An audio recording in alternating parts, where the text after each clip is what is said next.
al máximo el tiempo, pues estamos ya contra el mismo, toda vez que prácticamente estamos ya a mediados de septiembre y aún no hemos concluido la primera parte del programa. Tenemos que correr para poder concluir con el contenido del programa. Ya están enterados de las notas que fueron publicadas el día de ayer y si nos da tiempo al concluir este tema, pues al final del mismo vamos a hacer algunos comentarios en relación a las deficiencias que pudimos detectar en el primer examen parcial. Bien, habíamos iniciado abordando el tema relacionado al imputado, sindicado, procesado o incoado, como se le suele denominar en la doctrina, y también las denominaciones que el Código Procesal Penal asigna a este sujeto procesal. Y pues indicamos ya las definiciones, las diferentes denominaciones, sus derechos y obligaciones dentro del proceso penal, así como todo lo relacionado a digamos, al trastorno mental, temporal o provisional que pudiese sufrir el sindicado, lo que implica una suspensión también temporal o provisional del proceso penal en su contra. Y si existiesen varios procesados, pues de acuerdo a la ley, el proceso continúa en relación a estos. Y también hablamos sobre la rebeldía, los supuestos por los cuales se puede solicitar la rebeldía y por las cuales el juez puede decretarlas, los efectos de la rebeldía, etcétera, etcétera. Habíamos iniciado lo atinente a la declaración del sindicato y indicamos que la primera declaración del sindicato pues debe desarrollarse dentro del plazo de 24 horas de conformidad al artículo 6 de la Constitución de la República de Guatemala. Y también pues en la presentación, reiterando lo que ya se explicó en la sesión anterior, se exponen dos definiciones de lo que es la declaración del sindicato. Y al respecto, pues ya nos referimos al tema. En su momento, pues lo explicamos y nos correspondía referirnos a lo que es prácticamente el desarrollo, la práctica de esa diligencia judicial o la realización de la primera declaración del imputado. Señalamos que de conformidad a la ley adjetiva, el indicado debe ser protestado, como ocurre con los testigos, peritos, técnicos que comparecen a una diligencia judicial, a un debate o a un anticipo de prueba, pues tienen que ser protestados para que se conduzca con la verdad. Y si no lo hacen, pues son responsables del delito de falso testimonio o perjurio, según el caso. En cuanto al sindicato, pues no se le protesta, pero sí la ley señala que debe ser amonestado. Y esa amonestación concretamente consiste en que se le solicita, el juez le solicita o le requiere que en esa diligencia de primera declaración, pues se conduzca con la verdad. Y posteriormente, pues ya el juez inicia la audiencia haciendo las advertencias que establece el artículo 81 y el cual ya habíamos señalado, y pues posteriormente ya se da el desarrollo de la audiencia, eh, concediéndole la palabra al Ministerio Público a través del agente fiscal, auxiliar fiscal o fiscal de distrito, de regional o de sección que esté representando a esa institución en esa audiencia. Y pues ya también señalamos que eh, el fiscal, al concederle la palabra al juez, pues en primer lugar se refiere a la imputación del hecho al imputado, para que el imputado esté debidamente enterado sobre cuáles son los señalamientos o cuál es el tipo penal que el representante o el Ministerio Público le está atribuyendo, para que él, una vez enterado de los hechos atribuidos, pues sobre estos hechos él pueda ejercer su derecho de defensa por sí mismo o a través de su abogado defensor.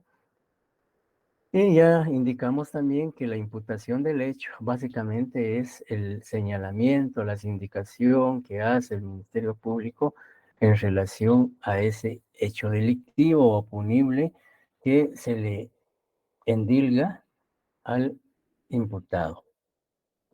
Y la ley es clara en el artículo 82 que ese hecho imputado tiene que circunscribirse al modo, tiempo y lugar. Es decir, el lugar, la dirección, el día, hora, la fecha y además las circunstancias que, digamos, rodean o las circunstancias que, digamos, estructuran ese hecho delictivo. Y en la imputación no puede faltar jamás los verbos rectores del tipo penal que se está imputando al sindicado, porque si no se incluyen los verbos rectores y se expone, se relata un hecho que no conlleve o que no implique los verbos rectores del delito imputado al procesado, puede ser un hecho que no tenga trascendencia, que no tenga características o matices criminales o delictivas. Por eso es importante que en la imputación, aparte de día, hora, lugar, eh, los verbos rectores del tipo penal. Si es homicidio, pues usted un arma de fuego, un arma blanca, le dio muerte a la persona o a la víctima XX. Y también la ley dice que debe de establecerse el fundamento legal, la cita de leyes, la calificación provisional del delito, etcétera, etcétera. Todos esos aspectos son los que se deben tomar en consideración al momento en que el agente fiscal del Ministerio Público está haciendo la imputación de ese hecho delictivo. Ya habíamos citado un ejemplo de cómo se formula o cómo se plantea, cómo se dirige esa intimación de los hechos. Y citábamos, por ejemplo, en un delito de homicidio, pero puede ser cualquier otro tipo penal. Puede ser un delito de robo, ¿ya? Y reiterando pues para, digamos, ilustrar de mejor manera esa imputación o esa intimación, pues sencillamente podría ser, si se trata de un delito de robo, de por qué usted, Juan Pérez López, el día 2 de enero del año 2023, aproximadamente a las 22 horas con 15 minutos, en la 21 Avenida, frente a la casa marcada con el número 523, con lujo de fuerza, o mediante violencia, luego de intimidar a su víctima, lo despojó de un teléfono móvil marca Nokia, color negro, con número de identificación, se dice el número, de la empresa tal. Asimismo, de un reloj marca Citizen de metal color blanco, dándose posteriormente a la fuga a bordo de una motocicleta sin placas de circulación color negro, cuyas demás características se ignoran. Encuadrando su conducta delictiva en el delito de robo, regulado en el artículo 251 del Código Penal, y asimismo su conducta pues se subsume en la calidad de autor material o directo, según el artículo 35 del Código Penal, etcétera, etcétera. Entonces, esa es la imputación de un hecho. Digamos lo importante y la ley claramente, el artículo 82 dice qué aspectos debe considerar el Ministerio Público, en este caso el fiscal que está haciendo la intimación, para que pueda formular esa imputación. Y pues luego de la imputación, para seguir con el orden que establece el artículo 82, para que no haya ninguna interferencia, pues prefiero apagar la cámara y quedarme solo con el micrófono. Les decía que, de acuerdo al artículo 82, pues luego de que se hace la intimación del hecho, el, digamos, el juez le concede la palabra al sindicado para que él se pronuncie si desea declarar o abstenerse de hacer lo mismo. De manera que él se manifestará si desea declarar o se abstiene de hacerlo. Ya señalé que si se abstiene de hacerlo, eso no implica ninguna, digamos, menoscabo en sus derechos o que le afecte jurídicamente, pues el hecho de hacer valer esa garantía constitucional es un medio de defensa del imputado. Si declara, pues es sometido a un interrogatorio por parte del Ministerio Público o del fiscal y por parte de su abogado defensor. Si es que el abogado defensor desea interrogar a su patrocinado o a su defendido. Si no declara, pues obviamente no puede ser interrogado porque no hizo uso de su, digamos, de pronunciarse en cuanto a estos hechos delictivos que el Ministerio Público le está atribuyendo. Luego de ello, pues ya el numeral tercero del artículo 82 señala que el juez le concede la palabra al fiscal y al defensor para que demuestren y argumenten sobre la posibilidad de ligarlo a proceso, debiendo resolver en forma inmediata. También el artículo 82 dice que además de hacer la imputación, el Ministerio Público tiene que mencionar los medios de investigación que fundamentan esa imputación y los medios de investigación con que presenta en esa audiencia de primera declaración y sobre los cuales está sustentada la orden de aprehensión del imputado y sobre las cuales también gira la petición que el Ministerio Público vaya a realizar en cuanto a ligar a proceso al imputado. El artículo, el numeral 3, numeral 4 dice que el fiscal y el defensor se tienen que pronunciar sobre la necesidad ya o la posibilidad de ligarlo a proceso penal. Es decir, que el Ministerio Público, si es un delito, digamos, cualquier delito que sea, pues tendrá que manifestar al juez y pedirle en esa audiencia que lo ligue a proceso penal. Es decir, que con fundamento en esos medios de investigación que presentó en esa audiencia, pues va a requerir que el juez lo ligue al imputado al proceso penal. Y ya señalamos que la forma de vincular formalmente al imputado al proceso penal es a través del auto de procesamiento. Y el auto de procesamiento, pues es una resolución judicial que emite el juez en ese momento para ligar a proceso penal al imputado por el delito que el Ministerio Público está atribuyendo. En ese sentido, entonces, el fiscal solicitará al juez que lo ligue a proceso penal.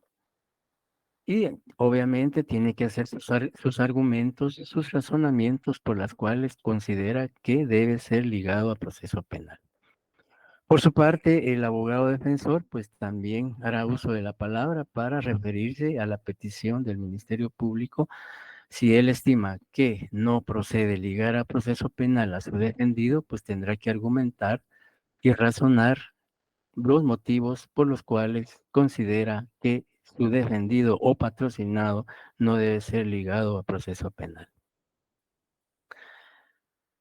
En el numeral 5 continúa la audiencia y después de esa petición y argumentación que hace tanto el Ministerio Público como el abogado defensor, pues ya el juez concede nuevamente la palabra al fiscal y al defensor para que demuestren y argumenten sobre la necesidad de medidas de coerción, debiendo el juez resolver en forma inmediata.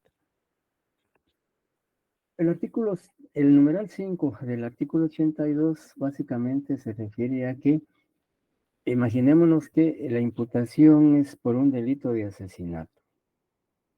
Y obviamente, de acuerdo al artículo 264 del Código Procesal Penal, el asesinato es un delito que no goza de medida sustitutiva, sino que necesariamente el juez tiene que dictar prisión preventiva.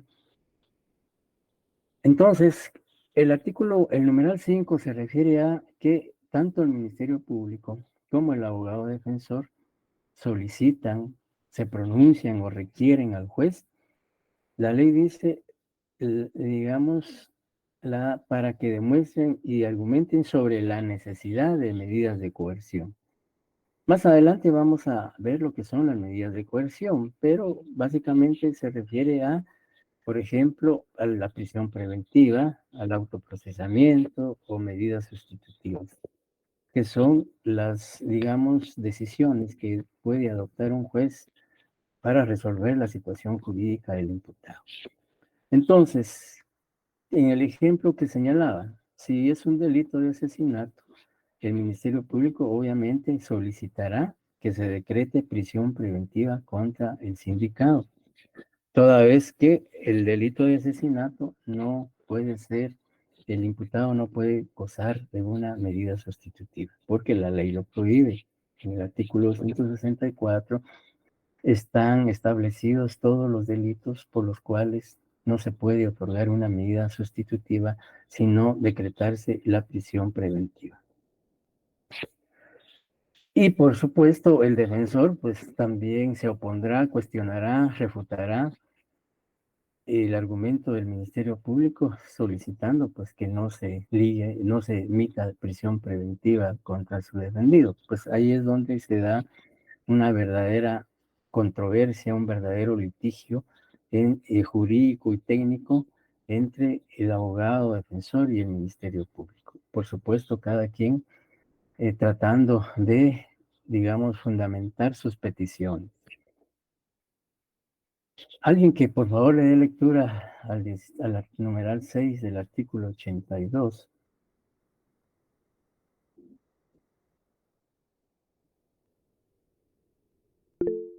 Ya. Lo leo, licenciado.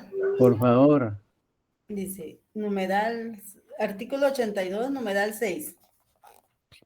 El fiscal y el defensor se pronunciarán sobre el plazo razonable para la investigación. El juez deberá fijar día para la presentación del acto conclusivo y día y hora para la audiencia intermedia, la cual deberá llevarse a cabo en un plazo no menor de 10 días, ni mayor de 15 días, a partir de la fecha fijada para el acto conclusivo. Una vez presentado el acto conclusivo, se entregará copia del mismo a las partes que lo soliciten y se dejará a disposición del juez las actuaciones y medios de investigación para que pueda examinarlos hasta la fecha fijada para la audiencia.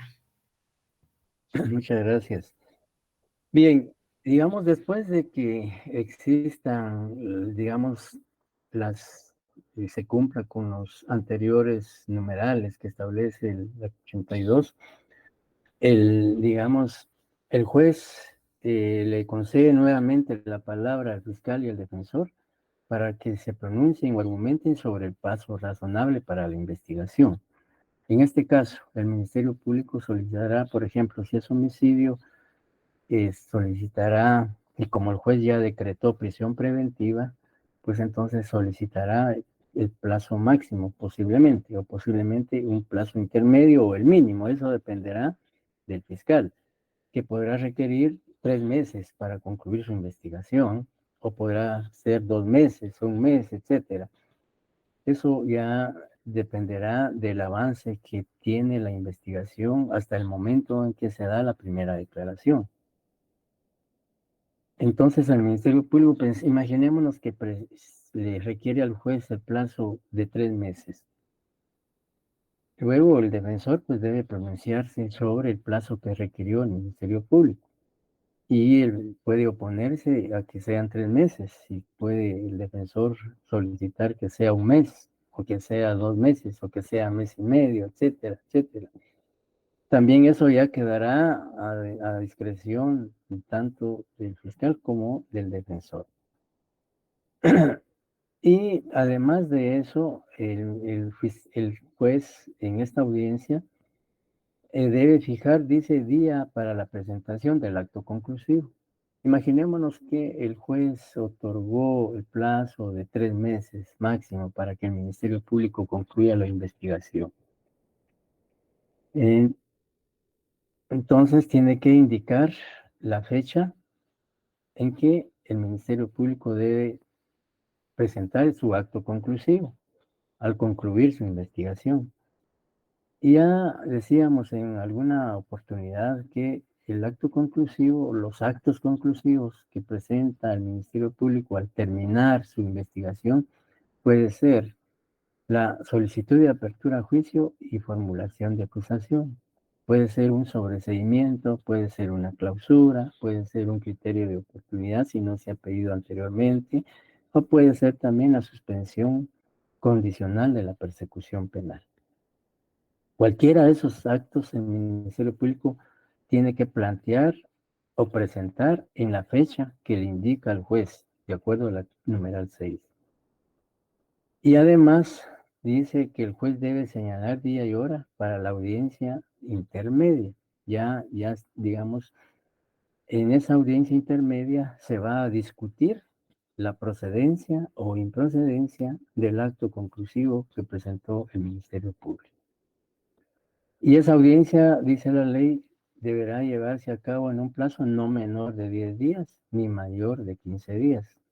¿Ya? Entonces, el juez, digamos, si otorgó 3 meses para la investigación, imaginemos que estamos en septiembre, octubre, noviembre y diciembre, concluiría la investigación y el Ministerio Público tendría que presentar su acto conclusivo, la fecha en que el juez le señala, que podría ser en el mes de diciembre, ¿ya? Y pues también al mismo tiempo el juez debe señalar día y hora para la audiencia y para la discusión de ese acto conclusivo. Y luego de que se presente el acto conclusivo, pues se entregará copia a las partes para que lo soliciten, es decir, para que se enteren sobre la acusación o el sobreseimiento o la clausura provisional que presentó el Ministerio Público. Y para que sea analizado y digamos, y para que se discuta en su momento en esa audiencia respectiva. ¿Alguna pregunta o duda hasta el momento?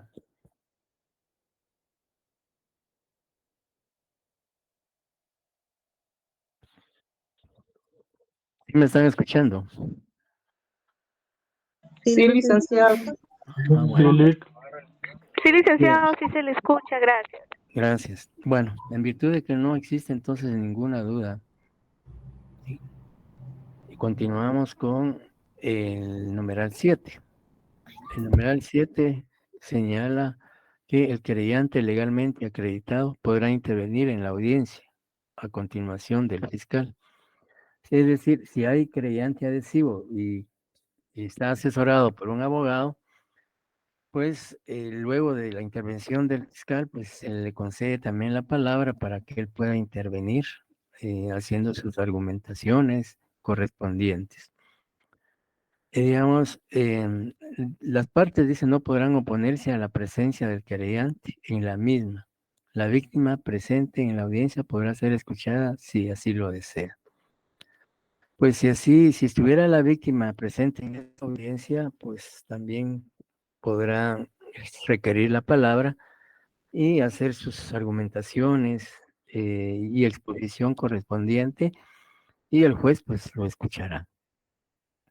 Lo importante aquí es que en la audiencia el juez tiene que resolver inmediatamente. Es decir, todas las peticiones que se formulan en esa audiencia, el juez las tiene que resolver inmediatamente de concluida la intervención de las partes.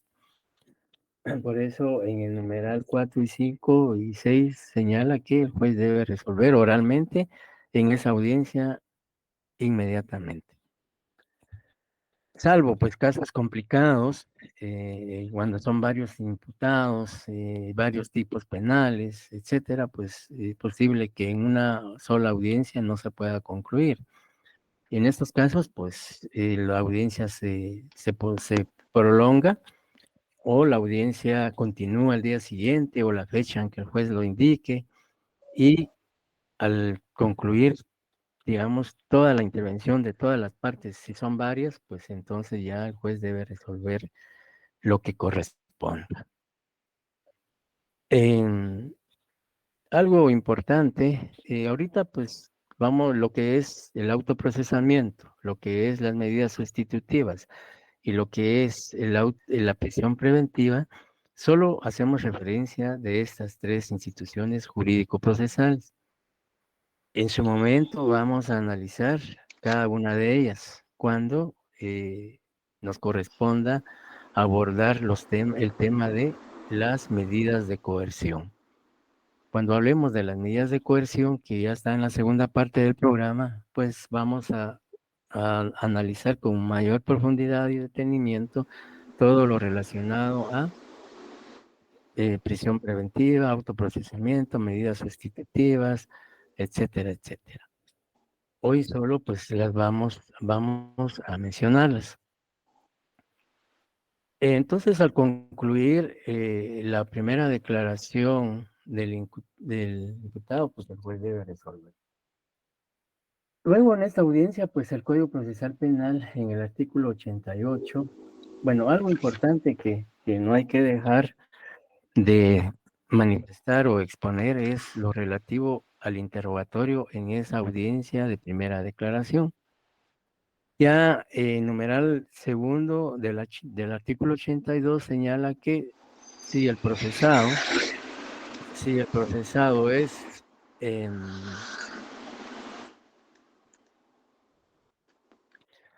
el procesado, digamos, declara, pues es interrogado.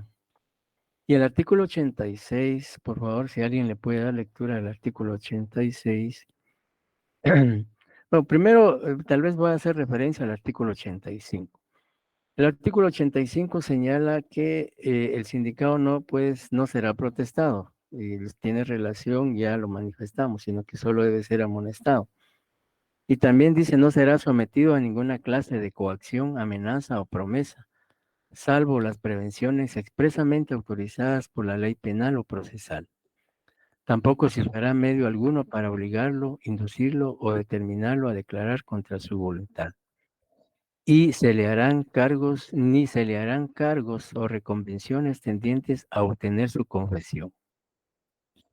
Por eso señalábamos que la primera declaración del sindicato es en forma espontánea, en forma libre, en forma voluntaria. No puede ser intimidado, amenazado, coaccionado para que declare. Él tiene que, digamos, por decirlo comúnmente, nacer de él declarar.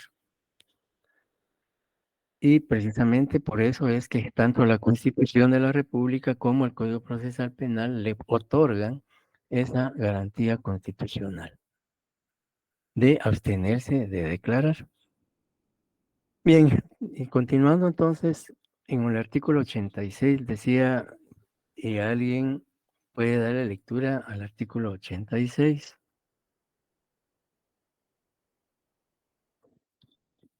Artículo 86. Interrogatorio. Las preguntas serán claras y precisas. No están permitidas las preguntas capciosas o sugestivas y las respuestas no serán instadas perentoriamente. Muchas gracias.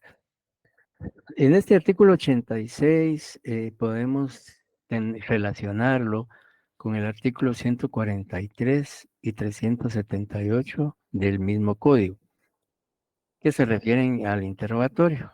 Y básicamente el 378 ya el interrogatorio que se formula ya en un juicio oral y público o debate.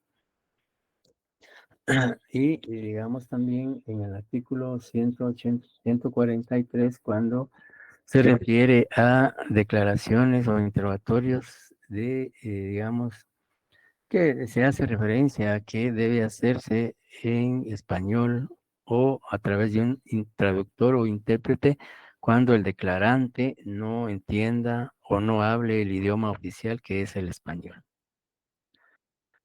Bien, el interrogatorio, si declara el imputado, pues sabemos ya que puede ser interrogado. Y la ley protege al imputado en el sentido de que no deben dirigírseles preguntas, como dice la ley, capciosas o sugestivas, ¿ya?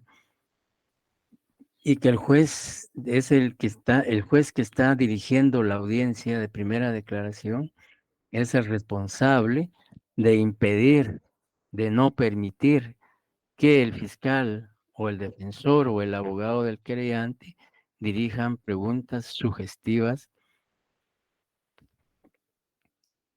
capciosas, impertinentes, inconducentes, ambiguas, etcétera, al imputado. Preguntas capciosas, pues básicamente preguntas capciosas son aquellas que se formulan con el ánimo de confundir al imputado, con el ánimo de ridiculizarlo, que son preguntas realmente muchas veces que se hacen con la intención de hacer quedar mal al imputado, ¿ya? Por ejemplo, que el Ministerio Público le pregunte que si o que cuando lo está interrogando le pregunte o le diga que el sindicado conteste o que diga si al momento de dispararle a la víctima, la misma portaba un chaleco azul con mangas blancas. ¿Estará bien esa pregunta?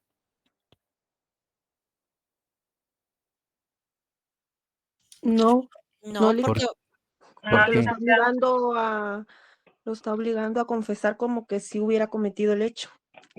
Esa es una pregunta sugestiva. Sí, pues Sandra. Lick, también él está diciendo el chaleco y el chaleco no tiene mangas. Correcto, correcto. El chaleco no tiene mangas. Y entonces, o que le diga si antes de causarle la muerte a su víctima se encontraba con vida. Obviamente estaba vivo, pues.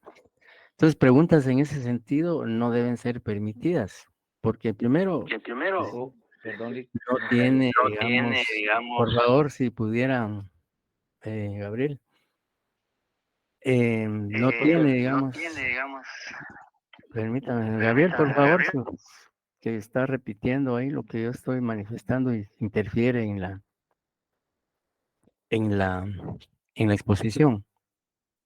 Y las preguntas sugestivas, básicamente cuando se está insinuando o se está obligando, como decía Heidi, al imputado a que acepte el hecho que se le está imputando. Por ejemplo, una pregunta sugestiva es, dígase, ¿es cierto que el 5 de enero de 2023 usted con un arma de fuego le dio muerte a la víctima?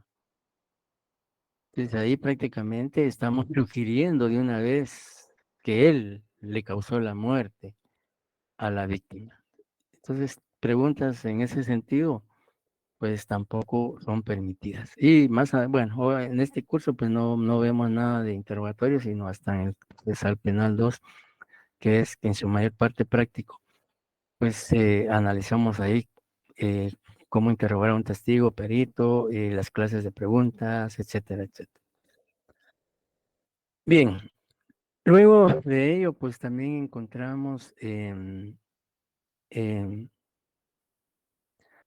el artículo 88 las facultades que tiene la Policía Nacional al momento de aprender a una persona. Si por favor, Darlene Duque nos puede hacer el favor de apoyarnos con la lectura del artículo 88.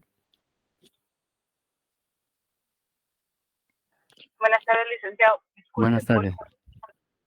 ¿Perdón? voy conduciendo, no puedo apoyarle. Gracias. Melissa, por favor.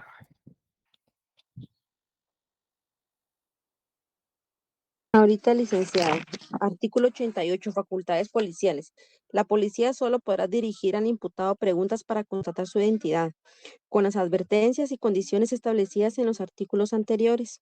Deberá, asimismo, instruirlo acerca de que podrá informar al Ministerio Público o declarar ante el juez según el caso. Gracias. O sea que la policía, pues, únicamente debe circunscribirse a preguntarle al imputado su identidad, nombres, apellidos, edad, sus datos personales, porque hay que consignarlos en el parte policial o el informe policial que la policía debe de presentar juntamente con el aprendido al juez que ordenó la detención. O si es por flagrancia, pues igualmente tendrá que indicar todos los datos personales del imputado.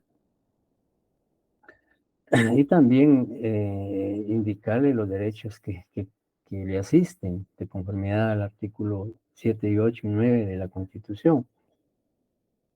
Entonces, eso no es ningún interrogatorio judicial, sino que es simplemente una información que la policía debe obtener para consignar en el informe de aprehensión.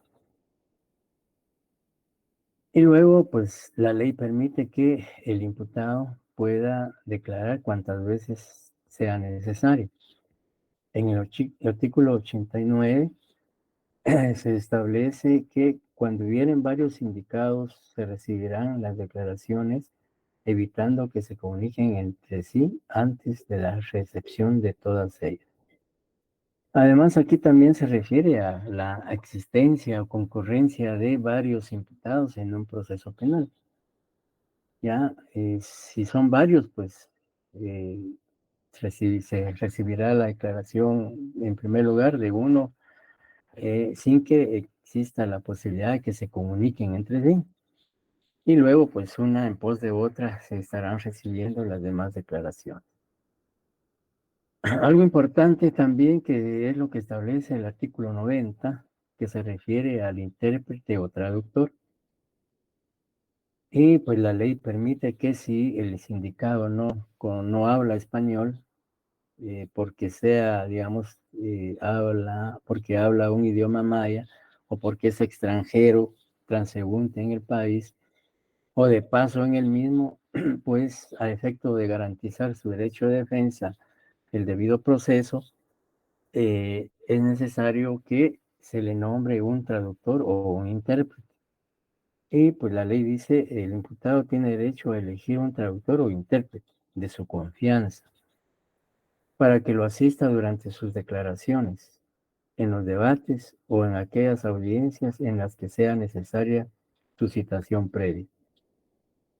Cuando no comprenda correctamente el idioma oficial y no haga uso de su derecho establecido anteriormente, se designará de oficio un traductor o intérprete para estos casos. En primer lugar, la ley le da la posibilidad al sindicado de que elija un traductor o intérprete de su confianza. Pero si no hiciere uso de ese derecho, pues entonces ya el tribunal le nombrará o le asignará un intérprete de oficio. Lo importante es que esté asistido por ese perito técnico en el idioma que corresponde para, les decía, garantizar su derecho de defensa. Y finalmente, en el artículo 91 del Código Procesal Penal, se dice que la inobservancia de los preceptos contenidos en esta sección impedirá utilizar la declaración para fundar cualquier decisión en contra del imputado. Se exceptúan pequeñas inobservancias formales que podrían ser corregidas durante el acto o con posterioridad. Quien deba valorar el acto apreciará la calidad de estas inobservancias. Puede ocurrir que en el desarrollo de la audiencia de primera declaración se incurra en algunas deficiencias o en algunos errores, pero que puede darse si son errores que afectan el fondo de la decisión o del asunto, como se dice comúnmente, pues estas no pueden, digamos, no tomarse en consideración para fundar la decisión del juez. Pero si son errores que no afectan el fondo, pues se corrigen en esa misma audiencia. Sí, Sandra. Lic, yo tengo una duda. Fíjese que la mayoría de veces que me he dado cuenta, el abogado en la audiencia de primera declaración le dice que no declaren, que se abstengan. Ajá, ajá. ¿Es porque no está preparado el sindicado o es para no cometer errores? No sé. Sí, en efecto, en la mayor parte de casos, en la práctica, en la realidad, si hablamos de un porcentaje, hablando, tal vez habrá 1 o 2% de imputados que declaren. El 99, 98 o 100% se abstiene de declarar. Ello obedece a diferentes factores. Uno, puede ser por estrategia del abogado defensor, ¿ya? Dos, no exponer a su defendido a ser sometido a un interrogatorio por parte del Ministerio Público.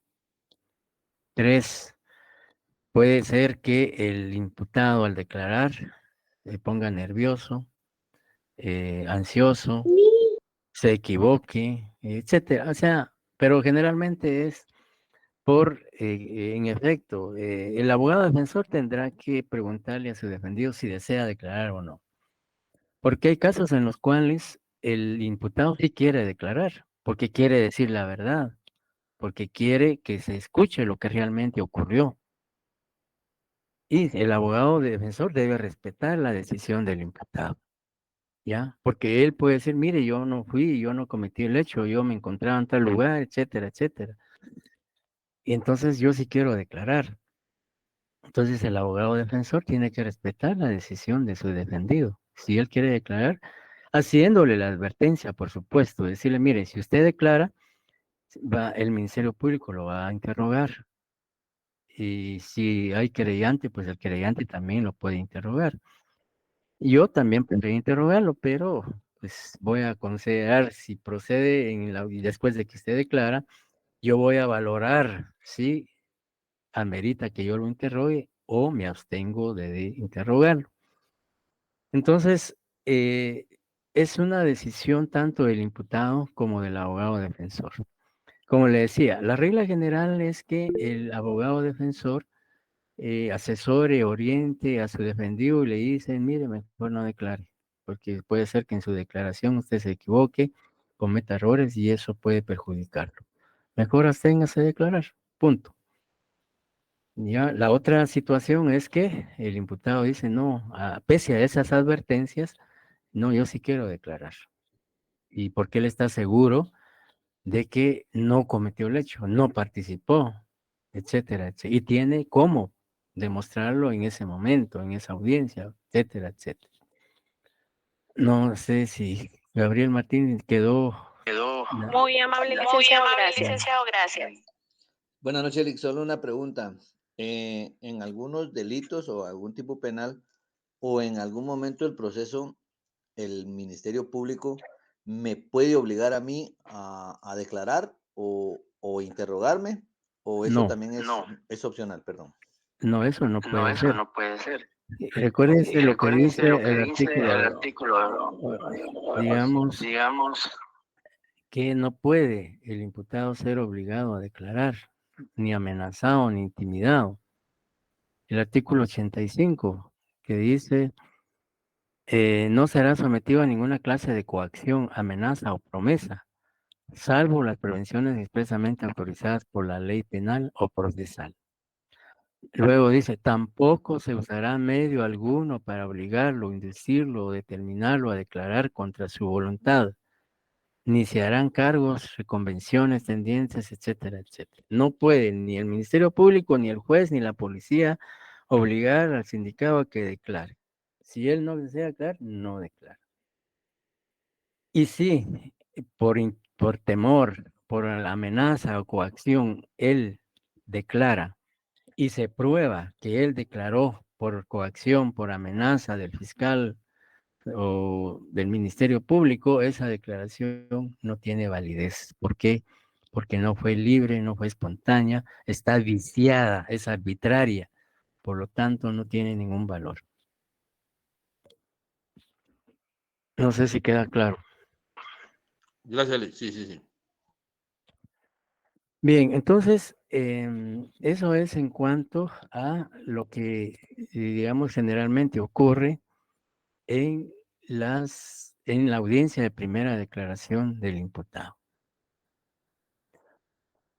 Y luego, para finalizar esta audiencia de primera declaración, como decía el numeral 5 y 6, y bueno, casi el 82, que en esta audiencia el juez tiene que resolver inmediatamente. Concluida la intervención de todos los sujetos procesales en esta audiencia de primera declaración, el juez tiene que resolver y debe resolver oral o verbalmente. Y el juez tiene 4 alternativas para resolver la situación jurídica del imputado. Reitero, aquí solo las vamos a mencionar y analizarlas rápidamente.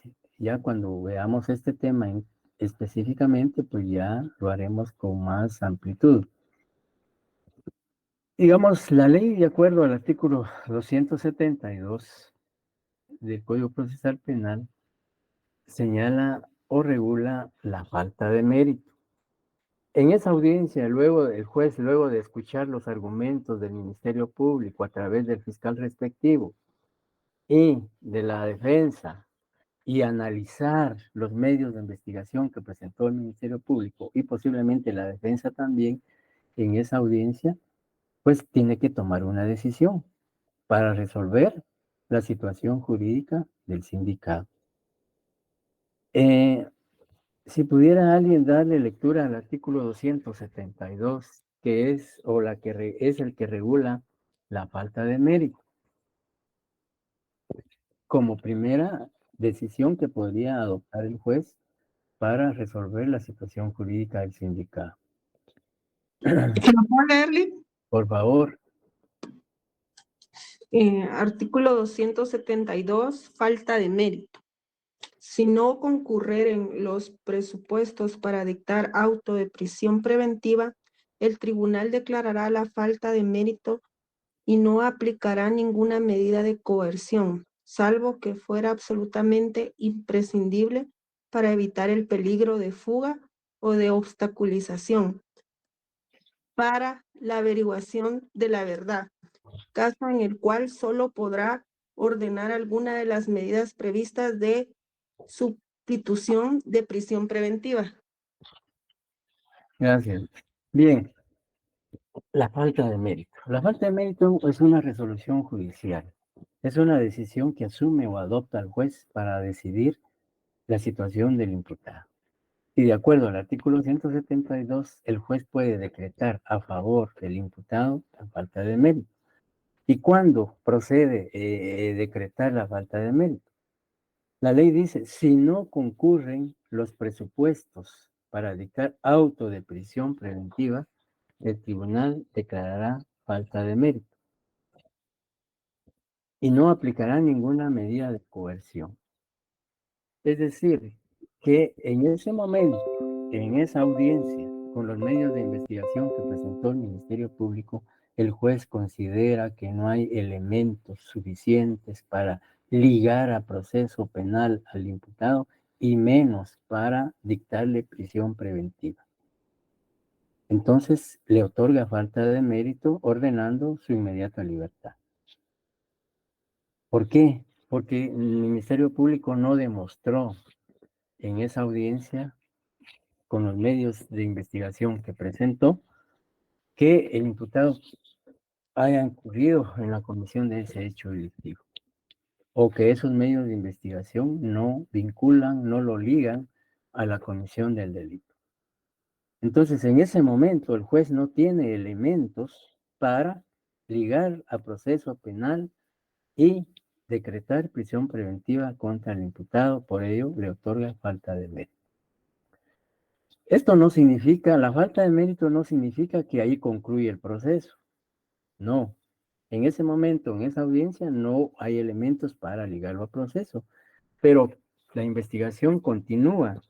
Y si más adelante el Ministerio Público logra recolectar más medios de investigación que sí relacionan al imputado o hagan presumir su participación en el hecho punible, pues requerirá al juez nuevamente que sea citado para ser oído o pedir la aprehensión nuevamente, y luego ya en la audiencia que se señale para recibir la declaración del indicado, con esos medios de investigación pueda que ya pruebe o demuestre que participó en el hecho delictivo, y pueda que el juez en base a ello ya lo ligue a proceso o emita prisión preventiva de acuerdo al delito que se está atribuyendo.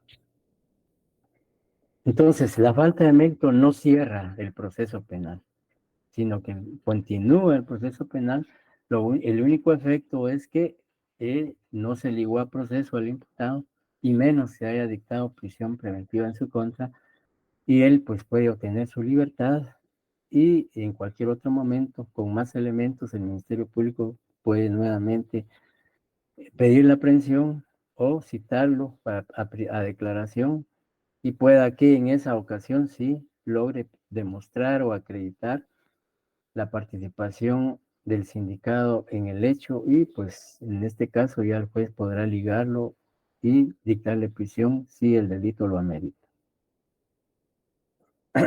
Pero además la ley dice que sí, salvo, dice que el juez o el Ministerio Público argumente de que si se le da o se otorga libertad al sindicado, pues puede haber un peligro de fuga, que él se sustraiga de la justicia penal y, digamos, yéndose del país, ocultándose, etcétera, etcétera. Y que con ello implicaría pues la obstaculización para la averiguación de la verdad. Si se dan esos dos elementos o supuestos y se demuestran, se prueban en esa audiencia que hay peligro de fuga, que hay obstaculización, que puede existir obstaculización para la averiguación de la verdad, el juez podría entonces dictar una medida de coerción, que es autoprocesamiento o prisión preventiva. O puede ser una medida sustitutiva también, si el delito lo amerita. La otra decisión que puede asumir el juzgador es el auto de procesamiento. Y el auto de procesamiento, pues básicamente es también una resolución judicial mediante la cual el juez liga formalmente al proceso penal al imputado. Lo vincula al proceso penal y él queda sujeto a ese proceso penal. Y ya más adelante analizaremos los artículos que se refieren al autoprocesamiento, como les decía, cuando veamos las medidas de coerción. Y luego también el juez puede dictar, decretar o emitir prisión preventiva, que está regulada en el artículo 159 al 263 del Código Procesal Penal. La prisión preventiva también es una decisión judicial que adopta el juzgador y que implica la prisión o limitar la libertad del imputado y mandarlo a ingresar a un centro de prisión preventiva, siempre y cuando el delito lo amerite. Por ahí volvemos al ejemplo, si es un asesinato, el que se le está atribuyendo al sindicado, pues de acuerdo al artículo 164 del Código Procesal Penal, no tiene medidas sustitutivas. Entonces, aquí el juez necesariamente tendrá que dictar prisión preventiva contra el imputado. Y digamos el tiempo que dure el proceso penal, salvo que varíen las circunstancias del hecho, pues podría revisarse esa prisión y obtener su libertad. Pero todo eso lo vamos a analizar más adelante. Y también el juez puede otorgar medidas sustitutivas. Y las medidas sustitutivas, pues, son digamos, los medios al alcance del juez para evitar la prisión preventiva. Es decir, que sustituyen la prisión preventiva. Es decir, que para no ordenar la prisión del imputado, pues se le puede otorgar una medida sustitutiva, como por ejemplo un arresto domiciliario, la prohibición de salir del país, sin autorización judicial, una caución económica, la visita a determinados lugares, etcétera. Todas las medidas sustitutivas están reguladas también a partir del artículo 164 que en su momento vamos a estudiar. Y la medida sustitutiva se otorga en aquellos casos en los cuales el delito atribuido al sindicado no está dentro de la prohibición que establece el artículo 264, que puede ser, por ejemplo, digamos, lesiones leves, cualquier tipo penal que no esté expresamente señalado en el artículo 264 o en otras leyes especiales, penales especiales, como en el caso de la ley contra el femicidio, la ley contra la delincuencia organizada, la ley de narcoactividad, que también prohíben algunos delitos el otorgamiento de medidas sustitutivas. Entonces, estas 4 alternativas son las que tiene el juez que adoptar, cualquiera de ellas, al momento de decidir sobre la situación jurídica del sindicado luego de recibir su primera declaración. ¿Preguntas o dudas hasta el momento?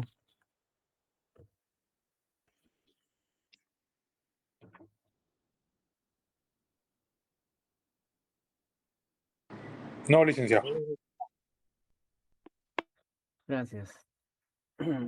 Bien, con ello entonces estamos concluyendo este tema. Sandra González levantó la mano. Consulta, cuando le da falta, sí, buenas noches, disculpe, cuando es falta de mérito, prácticamente no hay prueba suficiente para que quede detenido o la persona. Entonces, ahí ya no hay más, ahí era el proceso o hay algo más que podría hacer. De plano no me escuchó cuando yo dije que la falta de mérito no cierra el proceso, que la falta de mérito es porque en ese momento procesal no hay indicios racionales suficientes para creer o presumir que el imputado cometió el hecho delictivo. Pero el proceso continúa y si más adelante el Ministerio Público logra recabar otros medios de investigación que sí incriminen, que sí relacionen, que sí vinculen al imputado con el hecho, nuevamente puede pedir su detención o que lo citen a declaración. Y con esos nuevos medios de investigación puede que el juez ordene prisión preventiva si el delito así lo requiere y dicte auto de procesamiento. O sea, en ese momento no hay. He escuchado, muy amable. Dice Alfredo, después del sobreseimiento puede... Sí, por favor, ya no alcancé a ver qué decía, que si después del sobreseimiento... Buenas noches, licenciado. Esa es mi duda. Mi duda es que si después del sobreseimiento puede reabrirse un proceso. No, definitivamente no. Uno de los efectos del sobreseimiento es precisamente, de acuerdo al artículo 320, cierra irrevocablemente el proceso y no puede reabrirse por ese mismo hecho. Puede, digamos, puede iniciarse otro proceso penal contra el mismo imputado, pero por otro hecho, pero por el hecho por el cual ya fue sometido a proceso, si se sobreseyó, ya no puede reabrirse ese proceso. Gracias, licenciado. Es que hoy vi las noticias con respecto a una exgobernante de Argentina, en donde decían que después de haberse pues ya dictaminado cerrado el caso por sobreseimientos de 2 casos, se los reaperturaron. Entonces me daba dudas si eso es posible aquí en Guatemala. Puede ser que la legislación de Argentina contemple la reapertura de un caso sobreseído, pero en Guatemala, si veamos el artículo 320 y 328, que es el que habla concretamente de los efectos que tiene el sobreseimiento. Como le decía, en Argentina puede ser que sea viable reabrirlo, pero en Guatemala no. 330, más que todo, si le pudiera dar lectura, Hugo, por favor. Lo que sí puede reabrir un proceso, y lo vamos a ver más adelante, y aun y cuando ya se dictó sentencia, sea sea absolutoria o condenatoria, pero más condenatoria, es a través de un recurso de revisión. Ahí sí se puede reabrir un proceso penal, aun y cuando ya exista sentencia, solo a través de un recurso de revisión que en su momento vamos a analizar. Sí, Hugo, por favor. Sí, licenciado, muchas gracias. Y perdón por la comparación de ambos países, pero me dio No, duda. por supuesto, es muy bueno. Me dio duda. Es importante comparar legislaciones, es parte de la investigación y del estudio. Sí, licenciado, muchas gracias. El artículo 330 dice valor y efectos. El sobreseimiento firme cierra irrevocablemente el proceso con relación al imputado en cuyo favor se dicta. Inhibe su nueva persecución penal por el mismo hecho y hace cesar todas las medidas de coerción motivadas por el mismo. Mientras no esté firme, el tribunal podrá decretar provisionalmente la libertad del imputado o hacer cesar las medidas sustitutivas que le hubiesen impuesto. En los casos... ¿Sigo, licenciado? Sí, por favor, perdón. Ok, sí. En los casos en que se persigan delitos contra el orden jurídico tributario, no procederá el sobreseimiento aunque se produzca el pago total de la obligación tributaria e intereses cuando el proceso se refiere a, número 1. Hasta ahí dejémoslo ahí. Ok, licenciado, muchas gracias. Bien, entonces ahí encontramos la respuesta, que en la legislación guatemalteca el sobreseimiento cierra irrevocablemente el proceso y ya no puede reabrirse. Y puede ser que no solo la legislación argentina, sino también otras legislaciones, pero me atrevo a decir que la mayor parte de legislaciones adopta esta postura de que el sobreseimiento no permite la reapertura de un proceso. Y como les decía, pudiera ser que en otras legislaciones, además de la de Argentina, pueda haber otras que sí admitan la reapertura de un proceso que ha sido sobreseído. Bien. Gracias, licenciado. Para servirle. En virtud de que ya no hay preguntas al respecto del tema, pues les decía que en relación a su primer examen parcial, que ya conocen su nota y que por cierto la mayoría pues creo que le fue bien y fueron pocos los que no llegaron a 20 puntos, pero la mayoría llegó a 20 y pasó de 20. Creo que el examen venía muy fácil, muy sencillo. Entonces, sin embargo, Evelyn Araceli quería hablar, tiene levantada la mano. Bien, decía que a pesar de eso, pues siempre es bueno hacer algunos comentarios en relación al examen para que se corrijan los errores y no se vuelvan a cometer para la segunda evaluación. Siempre como digamos, en todos los casos que se plantearon, porque el problema está en los casos, no en la parte teórica, porque en la parte teórica, pues creo que la mayoría respondió bien, y en algunos casos también. Pero sí se pudo observar que en todos los casos, por ejemplo, cuando se decía que se tenía que razonar la respuesta, la verdad es que hace falta. Muchos no razonan, no exponen motivos ni argumentos para fundamentar su respuesta. Por ejemplo, en el primer caso, que si el Ministerio Público podía actuar de oficio, entonces muchas respuestas era sencillamente sí puede actuar de oficio. Pero ¿dónde está ese razonamiento? ¿Dónde está la argumentación? Si puede actuar de oficio, ¿por qué? ¿Por qué debe o por qué está facultado para actuar de oficio? O sea, no basta decir sí puede actuar de oficio, porque ahí prácticamente no estamos diciendo nada. Entonces esa respuesta no tiene valor. Además, bueno, es un aspecto. Otro aspecto es que también, digamos, en cuanto a la diferencia que se exigía en relación a acción pública, penal pública y acción privada, solo una diferencia la mayoría puso, no pusieron dos. Aún así, pues, válida. Pero lo que quiero recalcar aquí es que muchos aún no sé qué pasó, no se conectan o no, por ejemplo, ahorita 110 de 280 alumnos. Y entonces aún no han entendido o no han comprendido que la acción penal privada solo puede iniciarse por querella, no puede por denuncia. Entonces muchos pusieron que por denuncia, como una diferencia, pues la respuesta está mala.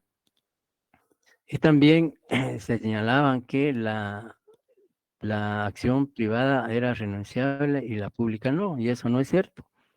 La acción pública también puedes renunciar. Recordemos lo que establece el artículo 19 de la Ley del Organismo Judicial, que dice que toda persona puede renunciar de sus derechos, siempre y cuando no esté gravemente comprometido el interés social, etcétera, etcétera.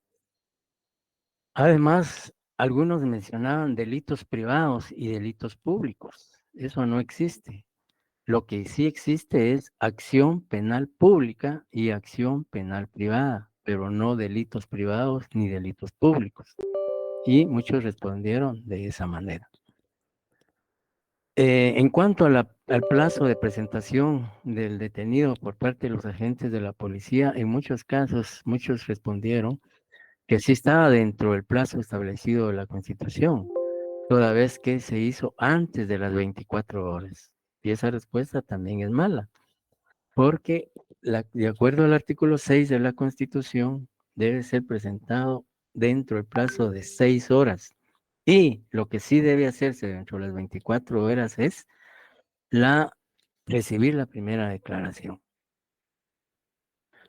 Entonces, y también ahí se pedía que si había responsabilidad penal, y muchos pues solo decían que no había responsabilidad penal, solo responsabilidad administrativa. Y no es cierto, sí hay responsabilidad penal. Y el delito que se cometió, pues incumplimiento de deberes, regulado en el artículo 419 del Código Penal, que fueron muy pocos, por cierto, los que contestaron en incumplimiento de deberes. En algunos casos se equivocaron en el artículo porque consignaron 418, que es el de abuso de autoridad. Algo también que pudimos apreciar es que cuando en la pregunta que se hacía indique en el presente caso qué derechos individuales y garantías procesales se vulneraron o se violaron, pues muchos respondieron artículo 5, artículos 9, 6 de la Constitución, 12, 13 del Código Procesal Penal. Eso es malo, porque no estamos preguntando qué artículos, sino que estamos diciendo qué derechos tenían que consignar, si fue juicio previo, si fue derecho de defensa, si fue presunción de inocencia, etcétera, no los artículos, porque no estábamos pidiendo que mencionaran qué artículos. También es importante señalar que en cuanto al caso de responsabilidad civil, cuando se indicaba en la primera pregunta si la víctima podía llamar al proceso penal a otra persona para garantizar el pago de daños y perjuicios, pues definitivamente muchos únicamente pusieron sí se puede, pero no hay ningún argumento tampoco. ¿Por qué se puede? Si se puede, ¿por qué? Si no, ¿por qué? Entonces, por eso les decía que yo insisto mucho en las argumentaciones, en la fundamentación de sus respuestas. Y muchos pusieron por ejemplo, en la siguiente pregunta que decía, ¿cómo denomina el Código Penal, procesal penal a esta persona? Pues muchos pusieron intervención forzosa, que es el epígrafe del artículo 124, y ahí lo correcto es tercero civilmente demandado. Entonces, y cuando se ponía si se podían citar, pues solo decían sí se puede citar, pero tampoco decían por qué razón. Entonces, es importante pues que se haga este tipo de situaciones y salvedades para evitar. En otro caso, por ejemplo, que planteábamos de un homicidio que el juez había dictado sentencia luego de recibir la primera declaración del imputado, pues muchos pusieron o consignaron que sí, el juez podía dictar sentencia porque era un delito de homicidio, que había sido flagrancia, etcétera. Y eso no puede ser. Y muchos sí contestaron correctamente que no era procedente porque se violaba el debido proceso, el derecho de defensa, es decir, que no hubo ningún proceso previo a ser condenado, no fue citado, oído, vencido en juicio, etcétera, etcétera. Y también en cuanto a, digamos, pues eso podríamos decir que son los más recurrentes, digamos, en cuanto a la, a las respuestas que pudimos determinar. Además, pues de algunas faltas de ortografía que también hay que ser cuidadosos en eso. Y también algunos se equivocaron, creo yo, al consignar artículos de la Constitución que consignaron artículos que no tenían ninguna relación con los hechos. Algo importante también es, en todos los casos, en la última literal se pedía que se citara los artículos de las leyes aplicables y muchos, solo 1 o 2 artículos del Código Procesal Penal.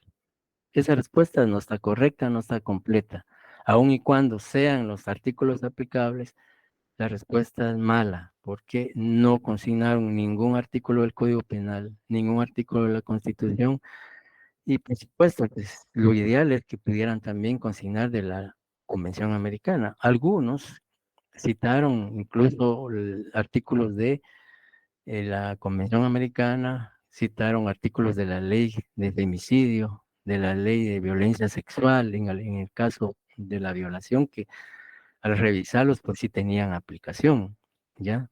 Pero sí, realmente hace falta mucho manejo de código y por eso es que yo insisto en que cuando estemos en clases tengamos nuestro código, porque yo sé que muchos no lo tienen.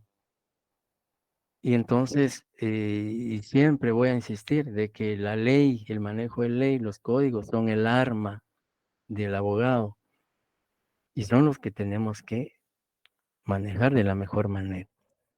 Entonces, realmente en la cita de leyes, en los casos, fueron muy pocos los que citaron artículos de la Constitución, artículos de la Convención, del Código Penal y otras leyes que son aplicables ya al caso. Pero en muchos solo un artículo del código, por ejemplo, a veces solo el 124 del Código Procesal Penal, o a muchas veces artículos que no tienen ninguna relación con los casos que se plantearon.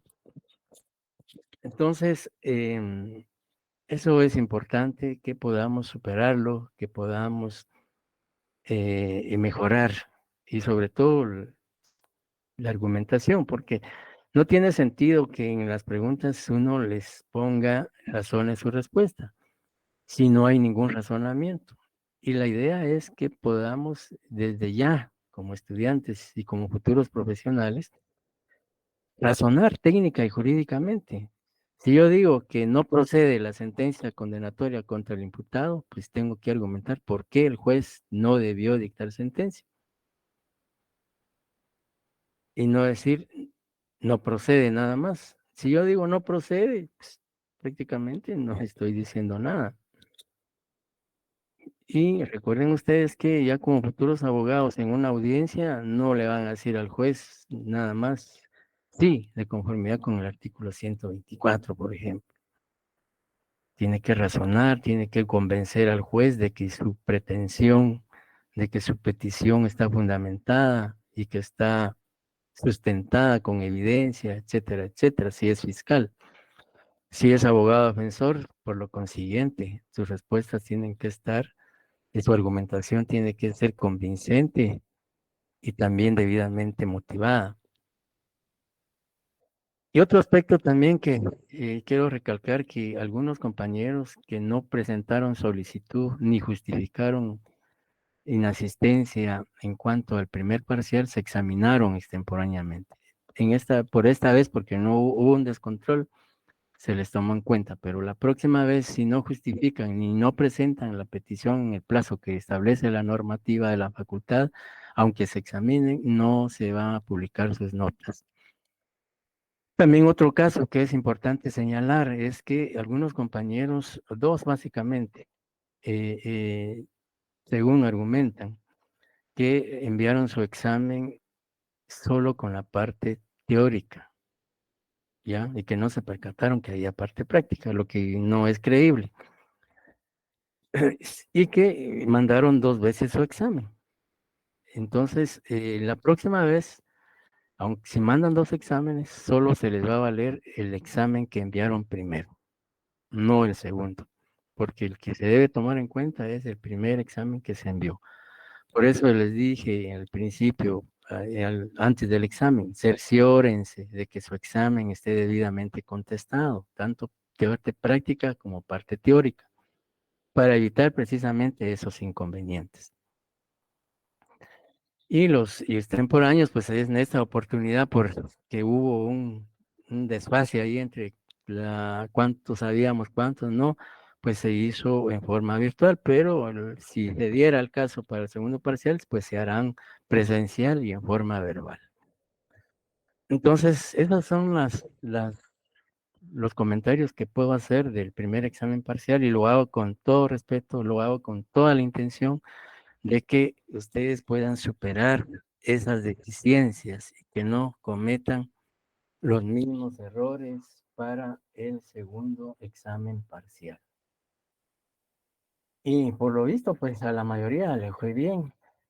Como les dije al principio, fueron pocos los que no llegaron a 20 puntos, pero la mayoría rebasa los 20, y tampoco se atengan, sino que hay que seguir eh, superando esa nota para el segundo parcial. Y al segundo parcial, pues tiene una ponderación de 40. El jueves o la próxima semana les estaré indicando que vamos a hacer un trabajo en relación a la ley orgánica del Ministerio Público, a la ley de la defensa público penal y posiblemente a la ley del sistema penitenciario. Como el examen segundo parcial tiene una ponderación de 40 puntos, entonces vamos a dividir en trabajos o comprobación de lectura y un examen.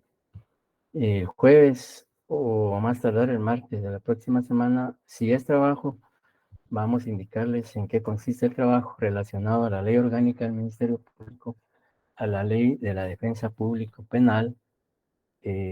Vamos a trabajar, o una comprobación de lectura. Entonces, con ello, pues concluimos nuestra sesión de esta noche y nos saludamos el día jueves. Les deseo una feliz noche. Buen descanso.